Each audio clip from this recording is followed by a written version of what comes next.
I accidentally got TikTok famous during COVID. I was one of the lucky ones that just happened to be doing something very niche that hadn't happened yet. Okay. And also being the first woman in our space to do it on TikTok just kind of threw me into a sphere I didn't even know existed. All right, everybody, we want to welcome you to another edition of Two Lit Chicks podcast. It's your girl, Fern Johnson here.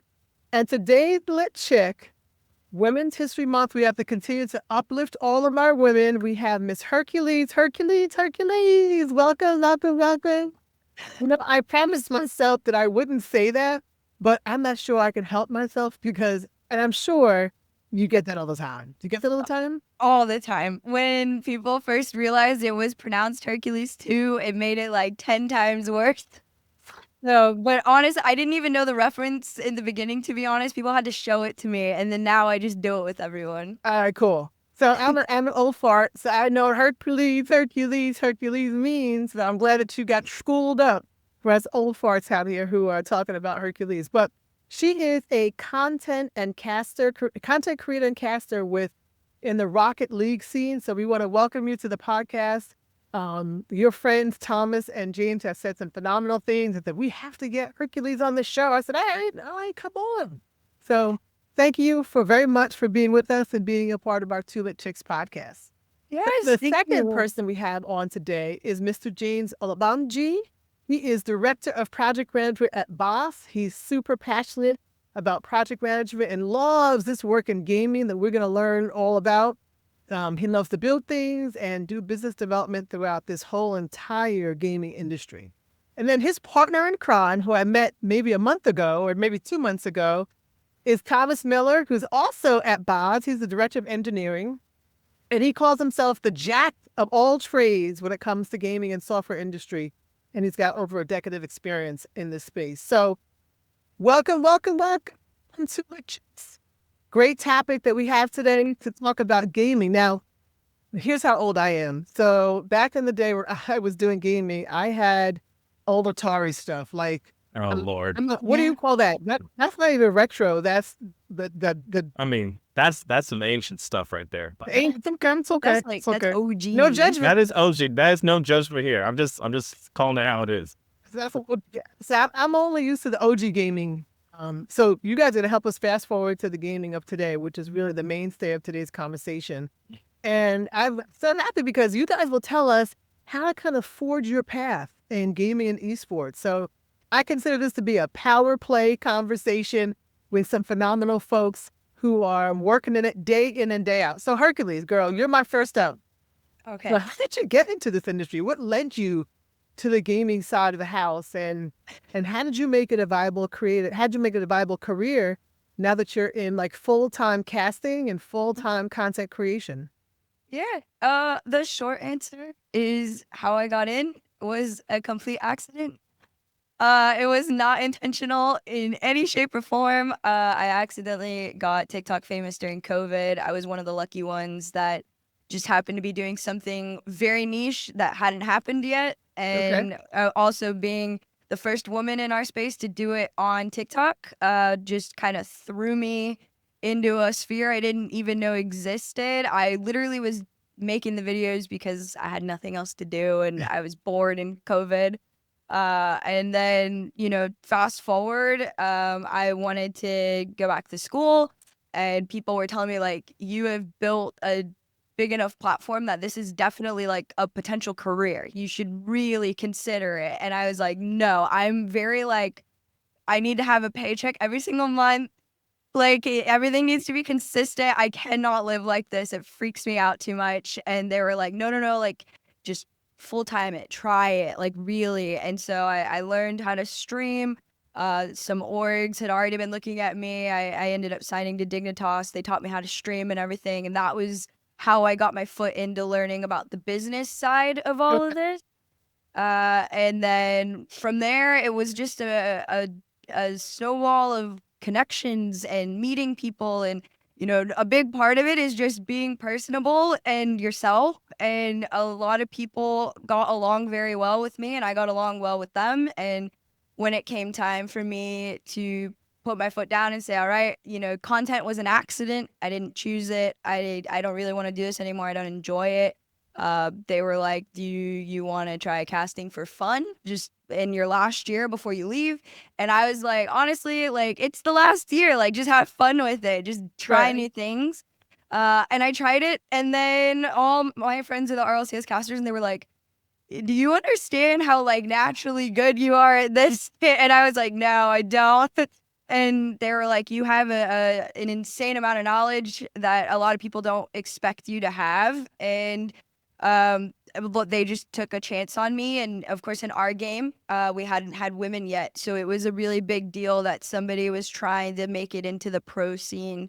And I was somebody that they trusted. So yeah, it just there's a longer version of that. But No, that's perfect. once I got my foot in and I made it known that this was something I was choosing, I blatantly wanted to be an RLCS caster. The game and the community just really supported me. That is amazing. So let me ask you this question. You said the RC, is you saying RCS? Is that the Or Rocket League? LCS. Oh, okay. RLCS. Okay, Rocket. Okay. So question for you. Are those checks coming in? Yeah.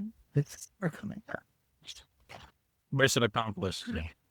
I literally, like, it was so funny because, like, my first year doing it, I truly was just doing it for fun. That year where I said, this is like, oh, this is the last time you're gonna see me in esports. I was taking, like, I didn't understand what people were getting paid. So if somebody came up to me and was like, oh my God, do you want to cast this tournament, for all these guys? We're gonna give you $50 for the day. And I was like, oh yeah, $50, like, wow. I was like, dang, like, that's all I have to do. And then, like, it was $100. And I was like, oh my gosh, it's $100. Like, this is so crazy. Meanwhile, everybody's making, like, literally thousands of dollars, but I had no clue. So Right. I think a lot of people low-key were like, oh wow, she's doing this for fun. She's not doing it for the money. They didn't pay you. When it came down to learning about the money, I was like, oh, this is what y'all are doing. Oh, snap. I was You're like, like, okay. so are you getting paid, girl? This is the question. Are you not getting paid? Mhm. This is my first apartment. Okay. All right, James, tell us how your entryway into the gaming industry. And actually, I think I Yeah, know a little bit You do about know. You started way, is it 10 years now? It's been 10 years, Fern. Appreciate. Tell us a little bit about your journey. Yeah, so, it was convoluted. I did not know what I wanted to do growing up in business, right? But I specifically remember watching a documentary on Vice about Esports lounges in South Korea. And I was just like, that's what I want. I want to do that right now. Right. I don't know how. I have no idea what a business plan is or whatever, but I'm going to spend my free time in McDonald's figuring it out. And I believe we met after I did 1 million cups. But since that point, I was really trying to work my way into gaming back in high school. And from there, I was just trying to learn everything I wanted to do. My first attempted business venture was an esports lounge. I don't own a lounge right now, but that's okay because that's kind of led me to where I am today. So I think after 3 years of trying to open up a lounge in the North Texas region, I was just like, okay, well, this ain't working out. And how much rent is like in that area? Like, who's going to love me that money? I remember this conversation. Yeah, I have one word. It's a Fernism, and it's one word and one word only called ain't gonna be able to do it. And it sounds like you got to the point where you said I ain't gonna be able to do it because you didn't have the money. Exactly. So timeline basically fast forwards. I'm just like, okay, I'm in college. I'm still doing like business, like related things. So I ended up doing some software projects because I went to school at Tech to do like information technology. Always was good with a little bit of that stuff. And paying for college, though, throughout that time, while we were still working on my original business, we were selling software, right? And I was still connected in those similar spaces. We hosted a couple gaming events with UNT and up north while that scene was growing before a lot of now established esports teams like the Arlington Stadium, things of that nature were like in the area. And so I was just around and available. And I think it was the summer, another COVID business, baby. I think 2020, I had my first conversation with you, Thomas. I think that was the year. And we were doing something completely unrelated. I think we were making lifeguard software, right? And Software.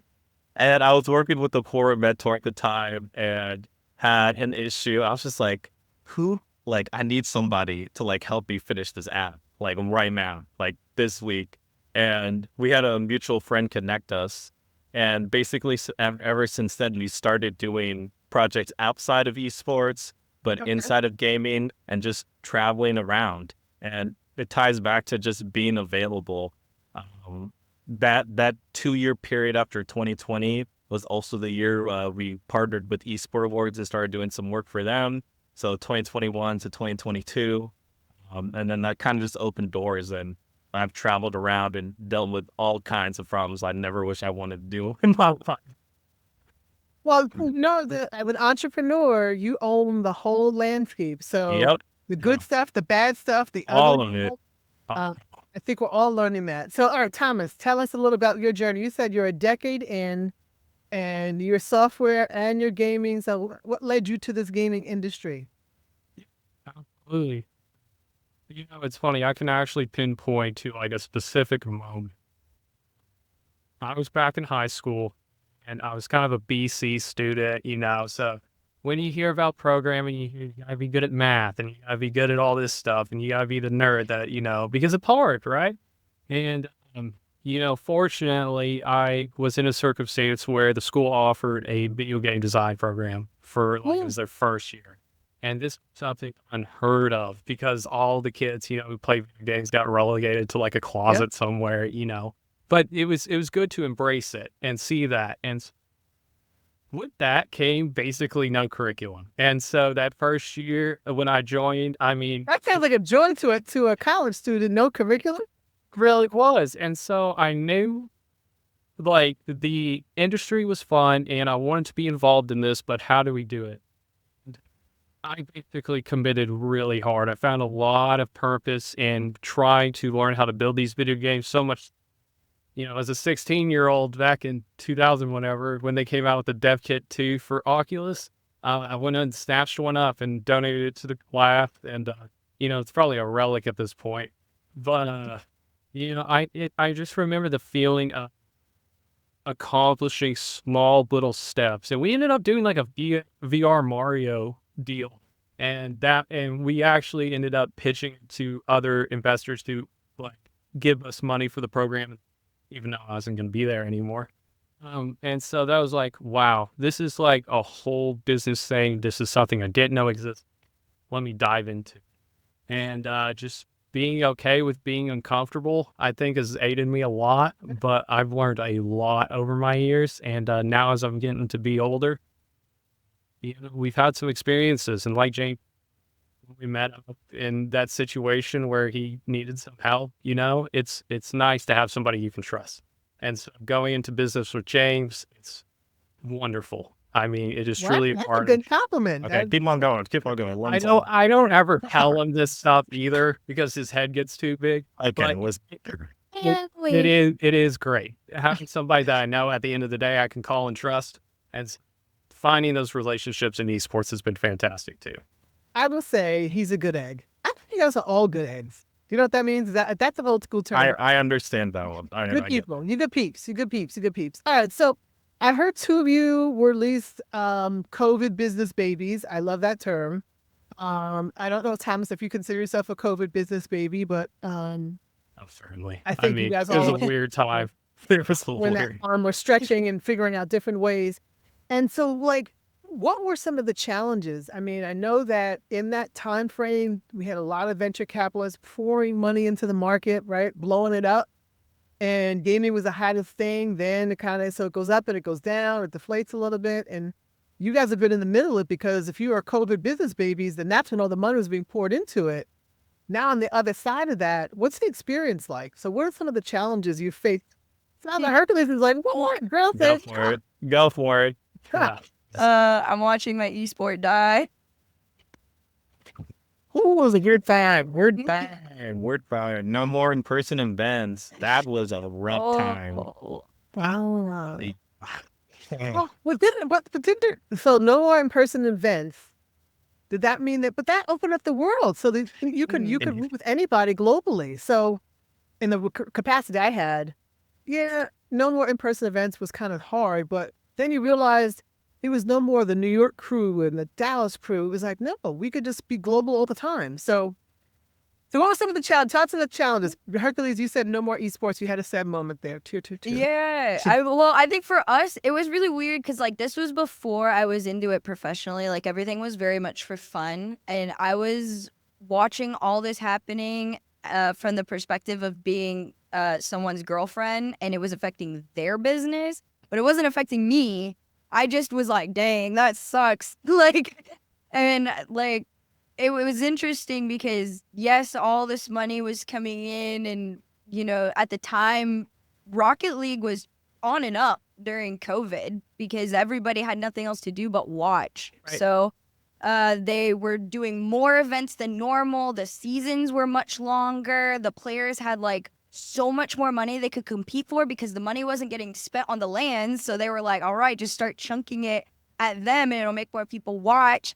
And then, I mean, it was good and bad. It was like, okay, you're setting up this expectation that we all are going to get this for forever now. We think that this is the new standard. Right. This is obviously where you wanted the game to be all along, but this isn't realistic. And we spent 2 years thinking that this was going to be it. Like, this was just the up and up, and it was going to be even crazier. So when COVID let up and everybody could slowly start coming back together, it put us in like this weird decline that nobody expected, and like people started getting angry, and I was like, there's no way y'all thought we were going to be competing for millions and millions and millions of dollars every single year like this. Like, they have to pay the crew, and they got to pay the land and the fees and the merch and everything like that. But I don't know, it was weird because like where people saw like the negatives, I was still watching it as a positive. I was excited to enjoy our esport being so much bigger than it was for the first time. Right.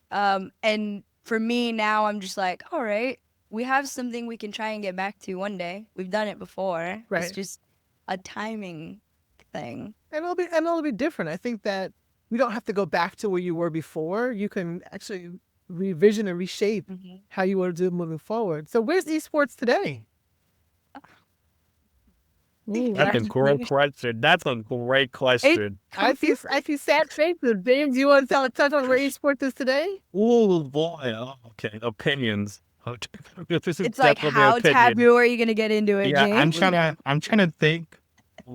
Dancing carefully on these very sharp shards of glass. Okay. I mean, esports always has a place, and we've always dealt with the issue. I remember coming to you with pamphlets on like, this is like the market cap, this is how big it can get, but it's also, I always live by, I have a friend in the industry named Lee Cramp, and he's like, there are people here that will get their money and you'll never see them again. And we kind of experienced that during COVID a lot, right? And a lot of promises were made, a lot of inflationary things happened, right? With people's salaries, with production budgets, with tech that were being built out for, I mean, the whole crypto thing is still gives me shudders. I look down, yeah. It gives me shudders every time I had to think about, every time Thomas had to sit on another like 30-minute call about the next revolutionary thing on the Ethereum network. But esports is in a place where it can recover, and it's all about, I think right now it's about lessons learned, right? And the biggest lesson learned is you don't have to grow like these venture capitalist bros, in my opinion, want you to grow, right? And there's a time and a place for these activities. We started grassroots. We started without any help or any support. And if you look at our like veterans and people who are respected and like cherished in the space, a lot of them will tell you the basement working, like doing playing Smash Bros. And like everybody knows each other. And that's kind of that familial relationship that people have and still have. Right. And money doesn't necessarily make that worse. But again, it's just finding our like mission statement in that as a whole, instead of everyone, my league has to be League Wars and all that stuff, and like my streamers and all this, but It sounds like, we should be walking away with how do we take those lessons learned, right, and apply them to find the next niche for gaming, the next niche for esports. Hopefully that will be done. Maybe that. I think there's a whole opportunity. And of course, as everything grows and dies off, you get the lessons learned. But at the core of it, I think there is an immense need for competition and fun in our life. And, I don't want to sound like that old guy that's like, oh, we walked 2 miles in the snow to school and stuff. Like, my parents were going and taking quarters to go down and play arcade machines and like go do these tournaments by word of mouth. We've always wanted to connect and play these games together. And so just like, of course, it's going to be different. Yeah, because we had business bros promise you the world, and then it didn't pan out. Of course, this happens. And so, as we move forward, it's still really cool to see those same concepts. Like even on TikTok, it automatically gets these people engaged and like out there, and you can get such of an audience off of this platform. It immediately is connecting this. And so we see more streamers who are younger getting into this space. So I think it's going to be really cool to see what it evolves into. I think we'll obviously still have these competitions and like it's still going to be a huge thing. I think just the way our world's leaning with the more technology. But I think it's still the part that people enjoy is the camaraderie, the competition, and yelling for your guys that you root for, the jerseys and everything. I mean, it's transferable to every sport. So we're still going to have it. So are we going to fill out arenas? Maybe not right now, but they'll figure it out. So, I liken it to, you have your major artists and then you have your indie artists. And sometimes those concerts at indie artists at smaller venues where you could get a little bit more intimate and the artists can really express themselves, it's a huge amount of fun. So I think it's the same thing with esports. Maybe you won't pull in 10,000 people into an arena, but if you pull in the right 500 people or the right 200 people who are just killing the game, also love what they're doing, the audience is having fun, that's a better experience in my opinion. I think it's a better experience.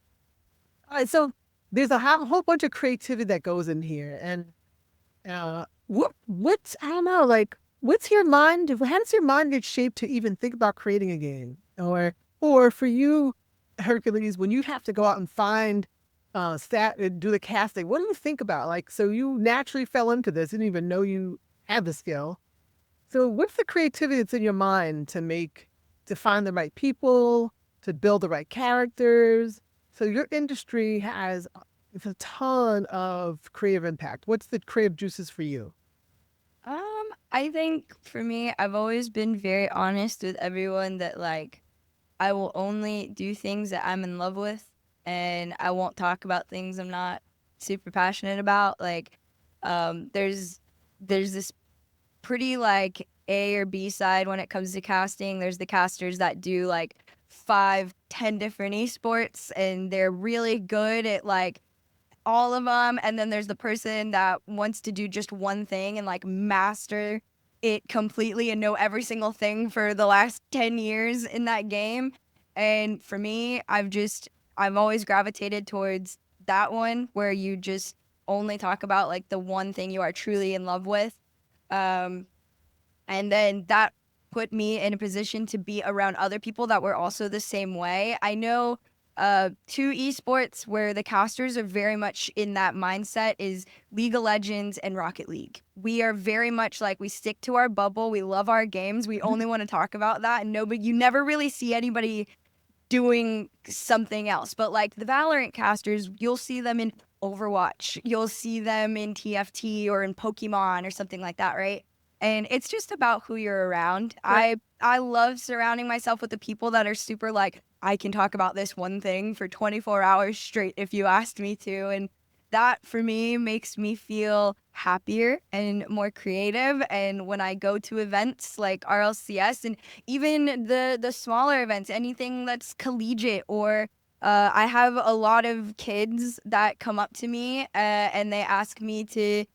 We did this over the off season this past one, but I had a 15-year-old kid from New York, and he came to me and he was like, "Herc, I know this is insane, but could you give me $500 and I'm gonna throw the best tournament ever?" He was like, "I promise," and I was like, "Okay, just let me cast it with you. I just want to talk about it too."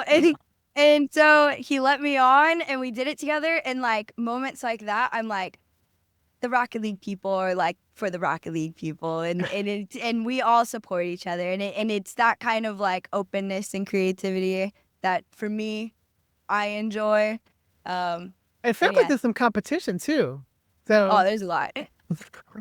was that the Rocket League people for the Rocket League? I was like, okay, so the League of Legends are not for the Rocket. I mean, that was clear. It's very like well, League of Legends is so nation, so is Rocket League, because we're two of those esports that like what we do is not really transferable to other games. Like if you play one FPS, you can like kind of get into something else, right? Like a lot of the CS players would move into Valorant and stuff like that. But like you put 10,000 hours into Rocket League, that doesn't mean anything if you go over to COD. Like You are you're starting all over, which who wants to do that? And who wants No to do one. okay. I don't want to do that. Who wants to start over? Yeah, like Talk to the league players. Talk to someone who has time for that. The league player down there, by the way. is there like creative competition on this call? I don't know. Sounds like it. Different kind of competition for us when it comes to creativity in the space, for sure. So yeah, talk to us, Thomas, and about creativity. Yeah, it's funny how creative you can be when you've got a deadline. And I Not think, a fucking business talk. He's like, listen, we got to get something done. Listen. and this is Ooh. obviously the other side of it, where I'm coming from more of the development, where especially when you get up there, they have everything planned out, and it should be this way to where you have a timeline and stuff, but man, sometimes you're just struggling, you're not coming up with anything, and then you just kind of got to convince yourself to go forward and do whatever you can do in that moment. And so there's a lot of that pressure, but out of that comes a lot of creativity of, okay, I have minimal tooling, what am I going to do? Am I going to go to my boss and is he going to kill me, or am I at least going to go down winging with something? And so we've had this before where like, just something out of our control just happens, and you got to roll with the punches and learn from your mistakes, be humble, and don't try to mess up too much, but it's going to happen. Nobody's perfect. You rather go down swinging. You're gonna sleep. I'm taking away that even if you're in gaming or other parts of business, you're going to have you can be as creative as you want, but you're going to have deadlines. You're going to have deliverables. You're going to have to think outside the box, and you're going to have to be resilient for the different punches of what's thrown at you and how do you respond to it so that you can create a kick-ass product that someone's going to want to play in that game and be involved in. So that's very similar to business, just basic business. So I would say gaming's no different from that. Would you guys agree? Yeah, I would say in that aspect, of course. Somebody's giving you money, they're gonna want something in return for it. Yep. And so that's gonna be the case at every level.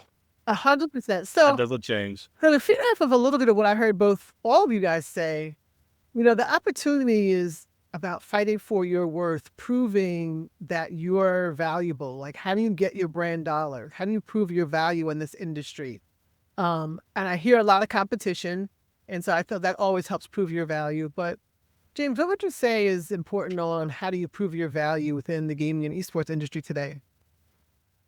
For sure is knowing your information, knowing your area of expertise, and banking on that, right? Like for us, the contracts and the job opportunities that we were able to get is because we're just like, hey, I don't know who's sending you this documentation, but this guy looks kind of whack. I better let's run it back and let's look at that. And that comes from a level of trust, right? And being in those rooms and having these conversations. So, for example, a lot in esports, you have a lot of personalities, right? Like you live off of your social media presence, and on the back end of business, right? And we still have that like necessity and need, right? You have your LinkedIn group chats. Everyone's like, "Good morning, guys. I was just thinking about blah blah blah today." Yeah, you were, sure, chat.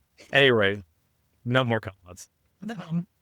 But things of that nature, right? Where you're just where being like an area of an expert, particularly in your field, helps out a lot. So for us, we pump out a lot of documentation, and we didn't know. We were doing it out of necessity because really no one believed in us, right? No one believed we could have done at that earlier stage in our business that we knew what we were talking about. So we just over communicated, we over documented, and we basically handed out technical documents and by almost near whole app designs just to prove a point, right? It's like, hey, like, look, like, this is what we think based on what you were telling us, based on your Right. business requirements, based on everything you wanted to build, right? And it's not adding up to what, you're telling me. And we want to build an honest product, not just something to make us money quick.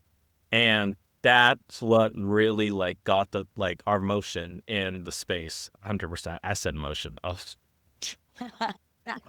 Whose motion that? I am He's trying to be hit. trying to be. Ed is a She's trying to be hit. Is it okay. So I don't know the significance of the word motion, but that definitely struck a chord. Hercules is like, oh, man. All right, so Hercules, tell us about your perspective on, you're on the casting side, they're on the development side. Do y'all ever talk so that you can share like what's working on the casting side versus what's working on the software development side? As far as like casting, not really, but I am also a content creator and I run a lot of events. And in that space of my life, we do talk to them. There's times where like it falls on the creators to be the ones to call people out and say, hey, something's wrong. I mean, it happened as recently as our last update. And where everybody was like, the walls are invisible and we can't make reads at all. Like it was a whole, and they like literally had released the new update and within like 24 hours took it down. And we were like, all right, like that's pretty much the only time we'll ever speak to them. I think it's more on pro players. Again, our game is very niche, and it only affects that like top 2% really. Like Oh, if you're a top twoer. no, gosh, no. I'm just friends with a lot of them and I hear about what goes down, but like really outside that there really isn't a big connect. The only time I've ever had pretty intensive conversations is for a tournament series that I run called the New Era series, and there were times where I had to be like, all right, like I'm letting y'all know now as somebody who's running a whole business through a game and I technically shouldn't be doing that. Right. Your game does not support people who runs tournaments. It's broken. Like this, and this doesn't connect. If I'm on your game for more than 2 hours and I have 500 people in here, it's dying. Like, Right. and little moments like that, sure, we'll connect on it. But for the most part, we're pretty separated. We never really get to talk to you guys. We're that right now. She's perfectly happy. For She's us, like, they're and all I'm in happy San about that. Diego. All right, so future vision for gaming. So we got two more killer areas. One is, what do y'all see happening in the gaming industry over the next, I won't even say 5 years, because I think that's passe, but like just for the next 18 to 24 months. And then so we'll hear kind of on the content creation side and then on the execution side with developing the software. And then Flip This podcast is really about helping the next generation of leaders in tech and gaming kind of get into this. I want y'all to leave people with, so what's the one or two things that they were interested in getting into gaming they should do? So let's do future vision first. Future vision, who's up? Tommy. All right. I'll tell you what I actually. Yeah.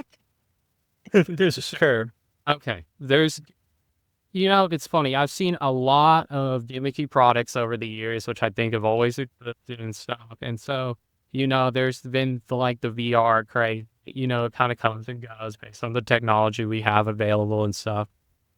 And as far as where gaming is going, it's interesting. We see a lot more PC gaming now, more than ever. And so that inadvertently will connect you with more people online. It's just a little bit different when you're on consoles and stuff. I've never hopped into a Madden game and not been yelled at by a 12-year-old. Whereas if you go over here, you can find Discords, communities, servers for you to do. It's just a different environment. And, they're really ramping up the technology there where, we have cloud platforming now where Right. if you got the Mhm. money and you need the infrastructure, you can get it. If you want these 200 people servers, I sure will see the 1,000 people servers not Right. too far off. And so from a technical standpoint, the technology that's backing all these deployments and especially the multiplayer space, I think you're going to see a lot of investment in that. And I've seen the esports industry kind of take a note from the software industry about the way we deploy products and the way we update. We have 1,000 servers. How do we monitor all this stuff? We can't do it by hand. So things like that. I think will be heavily invested into infrastructure and stuff. We may never see a game get deployed and have the multiplayer function 100% out of the box. We may, but we may get But you have clustered. hope. But you have hope. You have I hope. have There is hope. hope. And it's A cool. dim hope. Yeah, They there's small. obviously there's so many different jobs in the industry, and so that's more technical. But even the artistic side, people recognize AI art coming out now and using that, and artists and their skills inadvertently see more value when they look towards these organic and things. And I think people pick up on AI pretty good, especially from the younger generation. Maybe not so much with, but I think the younger generation. Wow. No. You just totally aged me. I'm a parent on Facebook. Thank you very much.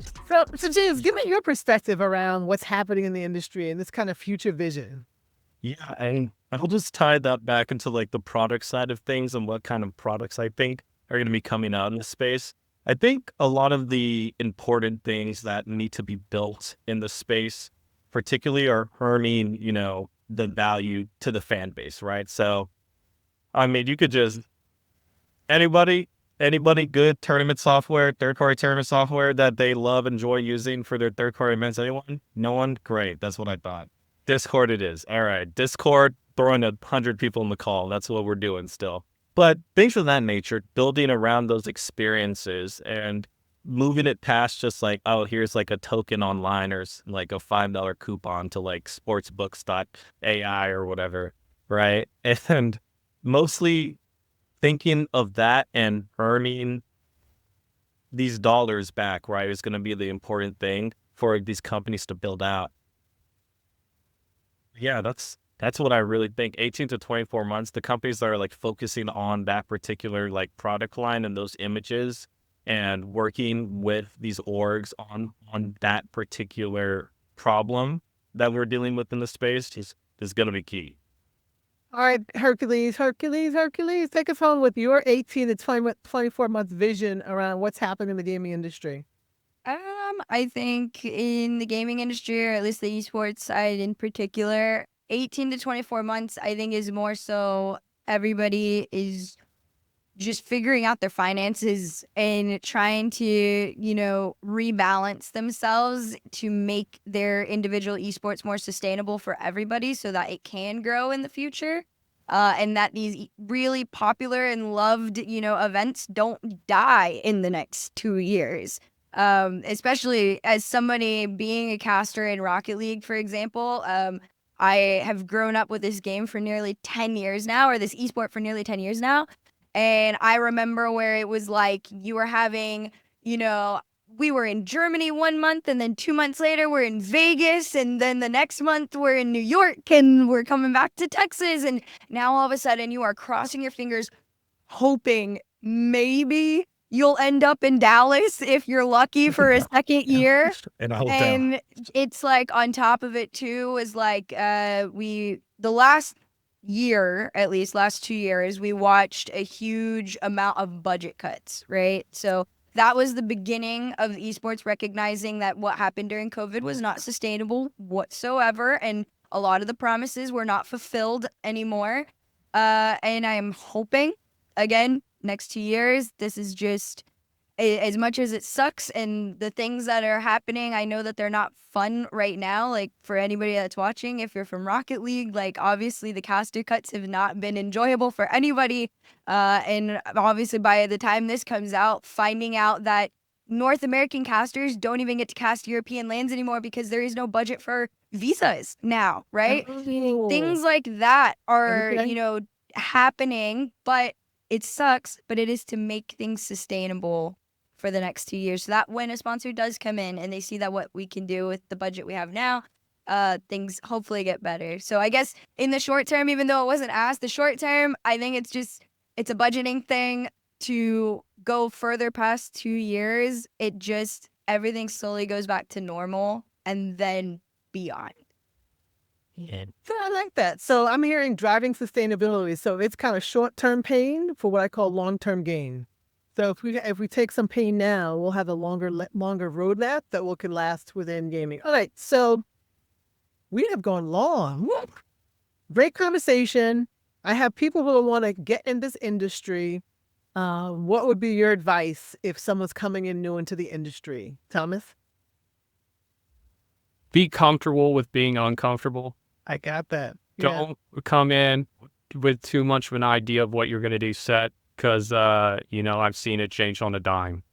And that's not something you can always control. There are going to be moments where things just go left field for no reason. So you have to be ready to deal with those things and be okay with yourself and confident enough in yourself that you can get through these things. And I know love you it. do. Be uncomfortable. Be comfortable with being uncomfortable. James, Absolutely. what you got? Be present in the space and don't be afraid to put yourself out there, right? While you're learning in the space. Your presence is important. Being around people are important, whether you're at their level where you're trying to punch up or you're just, wandering around like everyone else. But those networking events are important. Building stuff, those side projects that you think aren't valuable or worth your time are valuable and worth your time. Give it effort, learn from it. Everything doesn't have to make money immediately. And these skills, and when you find your passion there, people will call you. People will call you because they'll need it. I think Hercules is proof of that. And so what's your power play recommendation for those getting into either casting or anything in gaming, Miss Hercules? I have always said this because everybody asks how I did it. Please just only do what you love. Don't go into it for the clout. Don't go into it for the fame. Don't see what someone else has and make what they have your goal because you're never going to have what somebody else has. And you're never going to have the same journey somebody else has. Nobody can recreate what I did. It literally is impossible and should not have ever happened. You should just do what you love. If you love streaming, yes, it is extremely oversaturated. Just do it. And don't do it with the goal of it being full time. You just do it because you enjoy it. And the same goes for casting. I tell people all the time, people can tell if you are there for a check. I promise. Whether you think you are good at faking it or not, the real fans, they will figure you out in 2 seconds. And I promise. So truly just do what you are into. And that doesn't even mean it has to be streaming or casting. There are so many more things out there that I didn't know existed, like observing and software development and production and player management. Like there are so many things out there that we just might be so in love with and you have no idea is there for you. It's all about educating yourself, being open, like not if not.